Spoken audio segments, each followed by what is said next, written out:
And so these are the ones that we will be looking at here in just a moment. And those will be the numbers that you'll be using on the homework problems that you're going to be doing over the course of the weekend. So make sure you keep this sheet very, very close to you. Also, and I don't want you to get these numbers confused, but a lot of times I have people ask, and we kind of tackled this last time. Well, when you go in and you look at like the example that we just did, so average prices have increased 24% from 1987 all the way up till 2004. All right, so how do we know how much average prices have changed year to year, right, from one year to the other? Because again, I think I mentioned this last time. Well, a person could go in from 1987 to 2004, take that 24% divided by the number of years, and that's your average percentage change in prices over that particular time period. But again, I mentioned last time that using averages for these sorts of things, it's a very, very bad thing to do. So what I have done is I've actually calculated the year-to-year percentage change for you. Right? That is the third column on this particular sheet. What I want you to do is, now that I've given it to you, I want you to draw a very thin line through column 3, because I don't want you to get confused and actually use those numbers in any of your calculations. All right, you don't have to use any of those numbers. But what I wanted to show you is that when you go in, particularly look back in the 1970s, 6.2, 5.6, 3, from 8.7 up to 12.3, and then these prices tend to bounce around like a basketball. And so just by going in and taking a simple average of those price changes over time, that's a very dangerous number to go in and use. So anyway, I just wanted to give you some idea about what those price changes actually were. All right, that being said, I want you to look at this chart of numbers for a moment, and we're going to go in and we're going to interpret these numbers exactly the same way that we did last time. So in other words, if I were to ask you, what was your consumer price index for 1990? What would you tell me?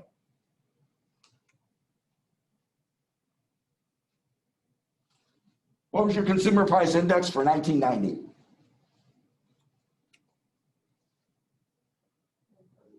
$130.7, right? That's it right there. Now, if I ask you, how much have average prices increased from 1987 to 1990? What would you tell me?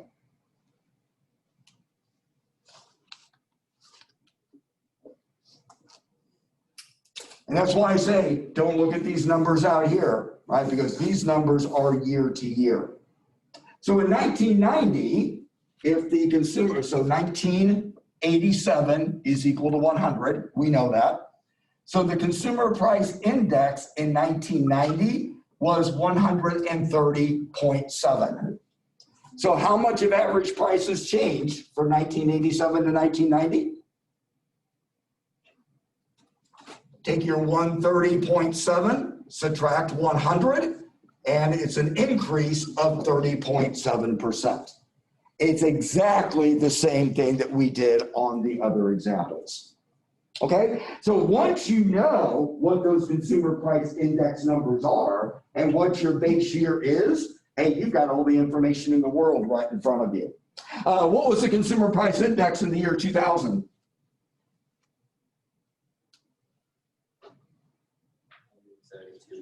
$172.2, very good. How much of average prices increased from 1984 to the year 2000? 72.2%. Very good. Now, there are some people, and you're going to see an example on one of these worksheets.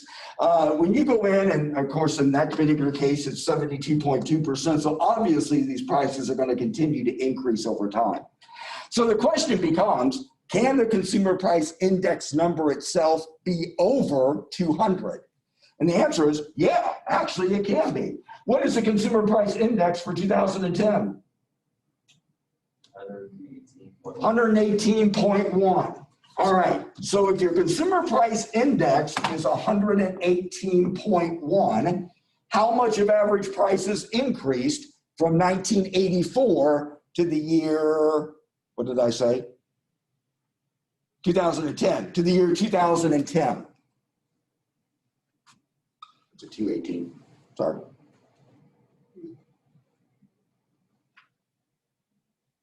It's not a trick question. 118%. So you go in and you subtract 100. So average prices have increased 118.1% from 1984 to 2010. And notice this, this chart of numbers actually stops at 2016. I was running out of room down here. The consumer price index in 2016 got all the way up to 240. So that means since 1984, average prices have increased 140% from 1984.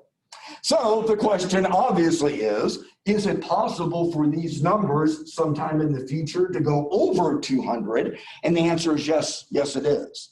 And in fact, my guess is at the rate of increase that we're seeing right now, we'll probably see that probably in the next 20 years or so. And so that means that average prices will more than have tripled in value from 1984 up to those current values. Okay, so going in and looking at this chart of numbers, we'll go in and allow you to have all the information that you need about how average prices have actually changed over time. Okay, so questions about the numbers that we have here. By the way, to get the year-to-year percentage changes, this column out here, there is a formula in your book that they go in and they actually give you to go in and do that calculation. It's not a hard calculation to do. We will not be doing it in class. I'm not interested in the year-to-year changes. What I'm interested in is going in and actually converting these nominal over into real gross domestic product values. Okay, so that being said, let's go ahead then and let's go and start doing that actual conversion in and of itself. All right, so let me bring back up because I want that on the overhead. All right, and so what we're going to be doing today then is the third part of this entire thing, which is going in and doing the application itself. Actually going in and doing the conversion of nominal over into real gross domestic product values. Now I want you to note, I have this in red and bold. You can only compare real variables that have the same base year. Because remember, your base year is your point of reference. And so if you don't have the base year, you cannot go in and you cannot do any of those comparisons. All right, that being said then, here is the formula, maybe, for going in and actually doing the calculation itself. All right, and what I've tried to do with this is to give you one very simplified formula that will go in and work in every particular situation. So any real variable x, and I'll explain what x is here in just a moment, any real variable x is going to be equal to your nominal variable x divided by the appropriate consumer price index, which you have on your sheet of paper, right, multiplied by 100. So that's a very simple formula. We'll go in and convert any nominal variable over into any real variable. But you notice what we had to have first was the actual number for the consumer price index. Okay, now we have that. Now we can go ahead and complete this. By the way, what is the x actually equal to in this particular formula? Actually, x can be anything that you want it to be. In our particular case, we started out this discussion going in and talking about real gross domestic product. So if you were to plug that in, this formula would look like real gross domestic product is equal to nominal gross domestic product divided by the CPI multiplied by 100. Right, and we're going to do an example of that here in just a moment. But X, again, can be anything that you want it to be. It can be real spending. It can be the real wage. It can be the real cost of an object.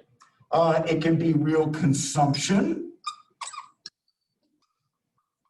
And so on and so forth. Whatever it is you want to plug in for that X, you can plug it in, crunch the numbers, and actually go in and compare one value to the next. All right, so let's go in then and let's see how this formula actually works. All right, let me dim this for just a second. We'll be back to that. All right. So what we're going to end up doing is, let me pop this back up so I can see exactly what I've got here. Okay, very good. Now, I'm going to go in and I'm going to give you the information that 1984 is equal to 100.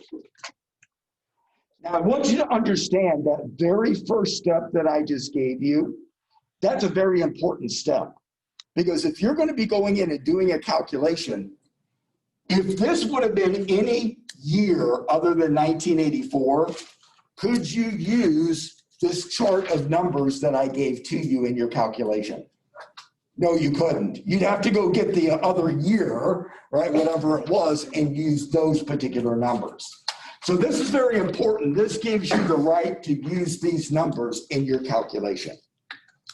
All right, let's say I go out and I measure nominal gross domestic product in 2003 to be $8,362 billion. All right, so again, I walked out in my economy in 2003.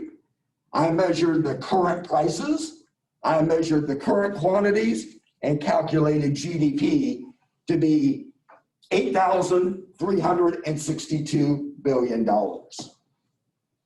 What I want to know was, what is real gross domestic product in 2003? Right, that's the question. I want to take my nominal value and I want to convert it into a real variable. Okay, so until you get used to doing this, write the formula out. So according to this, our formula says any real variable, in this particular case, gross domestic product, and we're calculating for the year 2003. So real gross domestic product in 2003 is going to be equal to nominal gross domestic product in 2003 divided by the appropriate consumer price index in 2003 multiplied by 100. Get your calculators out.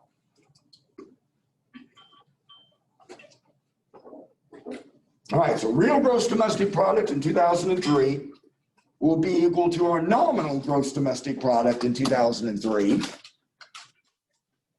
divided by the consumer price index in 2003 multiplied by 100. All right, before we start plugging numbers in, is everybody all right with that equation and where I got it? All right, let's plug our numbers in. Nominal gross domestic product in 2003, I told you was right here, was $8,362 billion. Divided by the consumer price index in 2003. Anybody tell me what that number is?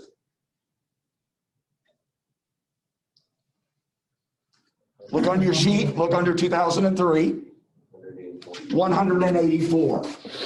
So 184, and then don't forget to multiply it by 100.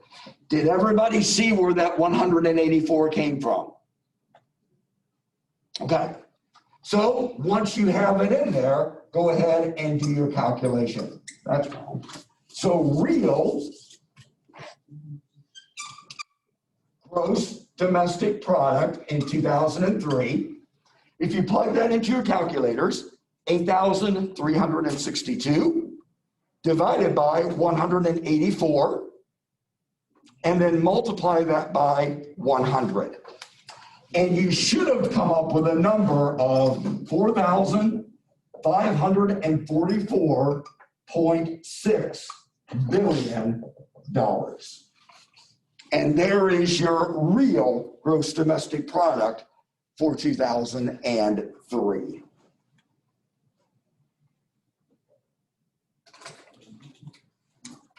Okay, is everybody good? All right, the mechanics of actually plugging the numbers in are, I think, fairly easy to do. Again, I think the one thing you need to do is write the formula out. That way you don't get these numbers messed up and you know what you're actually, what numbers you're dealing with here. But I also want you to understand what just happened here. Because remember, when we were changing this nominal value into the real value, we just held prices constant over time. And it doesn't look like it, does it? Right? I mean, how did that just happen all in one formula? And I want you to see what happens here. When you're going in and you're calculating a real variable X, if you're putting your nominal variable in the top, remember, nominal variables have both price and quantity changes in them, correct? So on the top, in your numerator, you have price and quantity that is in the top. That's how you got your nominal variable. Now, in your formula, you are dividing this by the consumer price index. What is the consumer price index a measure of?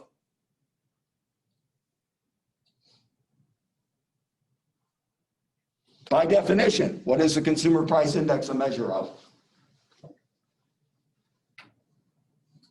Change in average of prices. Prices, right? The change in average prices. So the consumer price index is a measure of prices. So the CPI is a change in price. All right, well, does anybody remember from their basic algebra class what happens to those P's? They cancel out, and what are you left with? Only the quantity. Look back here. What's the only thing that we wanted to measure when we were measuring a real variable? The quantity change. And that's exactly what we got out of this particular equation. So by doing this, by going in and dividing out price level changes, in essence, what we have done is held prices constant over time, and the only thing we get out of that is your quantity changes. So this didn't have to be anything big and grandiose. However, in the grand scheme of things, this is a very ingenious way of going in and not having to take into account every price of every good or service that we produce out there in the economy. We're going to take the average prices, we're going to go in and cancel them out, and we're going to end up with something that we can actually use in the grand scheme of things. All right, questions about what just happened here? Okay, in this particular case, the only thing that I did was take a nominal value, I performed the voodoo on it, and we went in and came out with a real variable over time. But what ends up happening is a lot of times is we are actually bombarded, if you will, with a number of nominal variables. And so we need to go in, and the only way that we can make any sense out of this is to compare two real values that have the same base year. All right? So as an example, let's go in, and again, let's say that 1984 is equal to 100. Again, that gives you the right to use these charts of numbers. So let's assume that we have a student who spends $90 per month on beer in 2003. And this figure has increased, hopefully not because of this class, to $110 per month in 2011.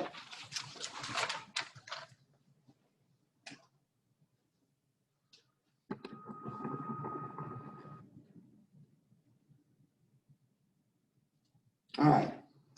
So we have a student that spends $90 a month on beer in 2003, and this figure has increased to $110 a month in 2011. Okay, now listen to my question very carefully. Given the data that we have in front of us, in nominal terms, did this student spend more money on beer in 2011 than they did in 2003? Yes, they did. What this data, very good. What this says is this person physically in 2003 took $90 out of their pocket and purchased beer. In 2011, they physically took $110 out of their pocket and purchased beer. The question is, did this person consume more beer in 2011 than they did in 2003?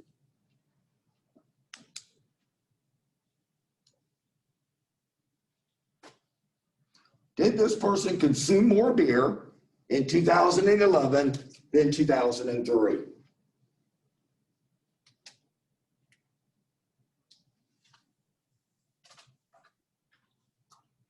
Can't see with the mouse, but I do have the beers under here.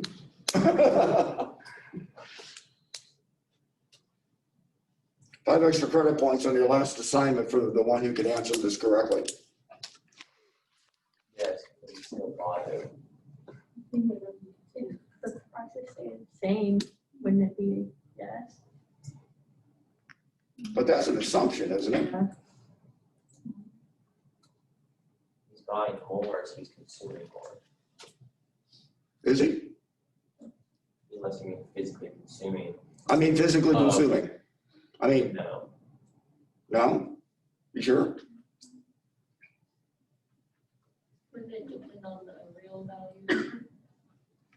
Yes, it would. So what is the answer to my question? You're dancing around it. Did this person consume, and you are correct, I want to give you the 5 points on that, right? It would consume on the real, on the real value. First of all, do we know the real value yet? Okay, we don't know that yet. The answer to my question is, I don't know whether this person consumed more beer or not, right? Now, what this says is the person physically took more money out of their pocket, but is it not possible that all of that was due to an increase in price of beer? Right? That is possible. It is also possible that both prices and quantities of beer were going up. So that means the person could have consumed more beer. It is possible that the price of beer is exactly the same in 2011 as it was in 2003, and we have an emerging alcoholic on our hands, right? Either one of those is possible. How do we know which one it is? The only way we can know is to compare the real variables against each other, right? Because this data gives us nothing more than what did the person spend. Does that make sense? Right? Okay. All right. So here's what we're going to do. To get to that, we are going to go in and calculate, I'm going to, in this particular case, real consumption. Real consumption of beer in 2003. And we are going to compare that against real consumption, TION, of beer in 2011. I guess I could just put 11 down here. Okay, so we have to take both nominal values and change them into real values that have the same base year so that we can really go in and compare these with each other. All right, let's do the first one together. So I'm going to go ahead and put my table here. This is, that way I can kind of point myself in the way of which way I'm going here. All right. So real consumption in 2003 would be equal to nominal consumption in 2003, which is what number? $90, very good. Divided by the consumer price index in 2003, which is what number? 184. Very good. Multiplied by 100. Again, did everybody see where those numbers came from? All right. In your calculator then, by the way, these kinds of problems are dollars and cents. So make sure you round it to the second decimal place. So 90 divided by 184 and then multiplied by 100. So that means real consumption of beer in 2003 was $49.91. Everybody get that? You okay with that? All right, I want you to calculate real consumption in 2011.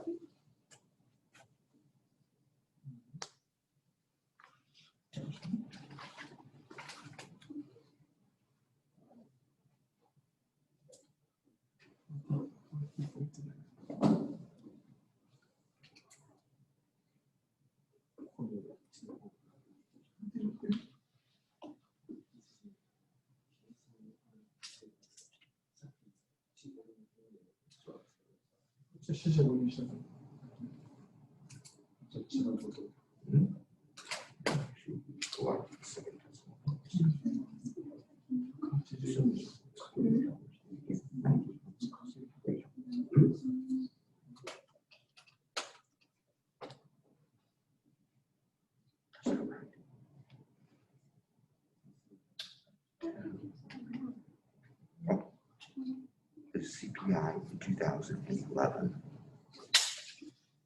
is 224.9. There you go. Yep. How are we doing this year?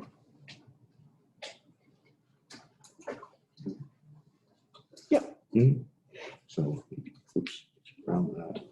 It's $48.91. Is anybody surprised? Yeah, so what we end up with this one is your real consumption in 2011 would be your nominal consumption in 2011, which was $110, divided by the consumer price index in 2011, which was what number? 224.9. 224.9 multiplied by 100. Is everybody good on how the numbers are plugged in? Again, interestingly enough, you do this calculation and you adjust for price, you come up with $49.91. Now I can ask the question, did this person consume more beer in 2011 than they did 2003? And the answer is no, they didn't. They didn't consume one beer more than they did in 2003. So all that additional spending from $90 up to $110, what has to account for that? Prices, very good. It's all due to a change in price. Okay, very good. So that's how you go in. And if you have two nominal values, you go in, you plug those numbers in, and you have to convert both of them to real values before you have anything that's comparable whatsoever. Yes?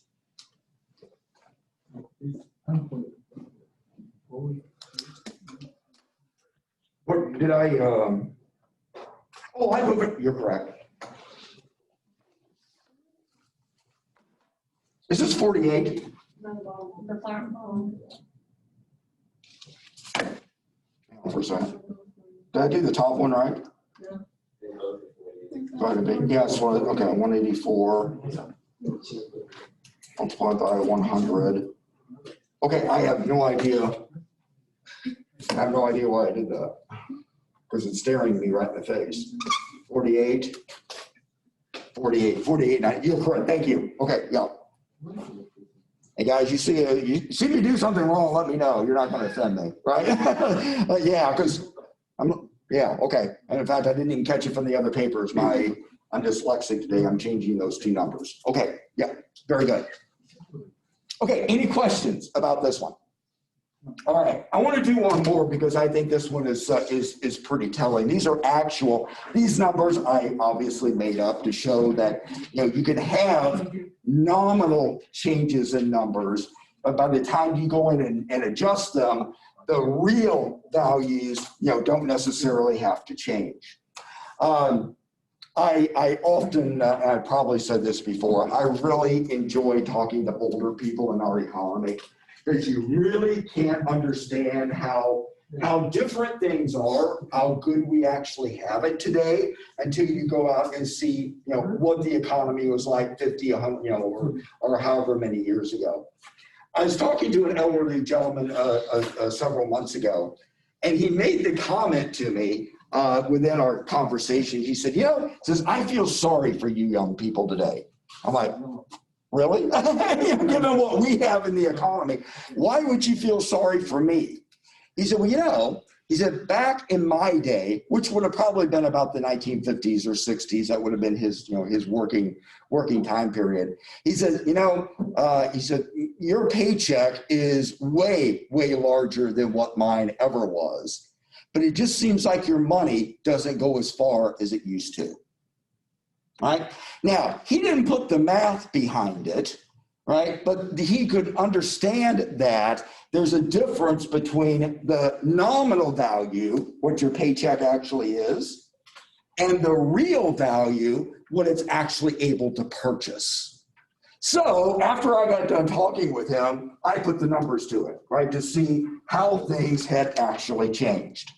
And here's what I actually found. If you go in and you look at nominal wages for 1964 and 2012. The nominal wage in 1964 was $2.50 per hour. The nominal wage in 2012 was $19.57 per hour. So quite literally, back in 1964, if you wanted to calculate somebody's yearly pay, take $2.50 an hour times 40 hours a week times 52 weeks out of the year, and that's going to give you their paycheck right during the course of that year. By the time we got to 2012, check this out, it's a difference of a positive $17.07 per hour. So in 2012, if you took the 19.57 times 40 hours a week times 52 weeks out of the year, this number is going to be considerably larger than this number up here. So the two of again, $17.07 per hour.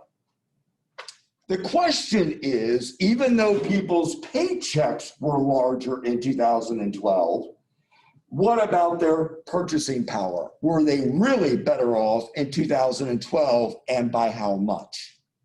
So the only way to calculate this, and in fact, I'm going to give you a quiz grade for this. Put this on a separate sheet of paper, and I'll give you a quiz grade for this.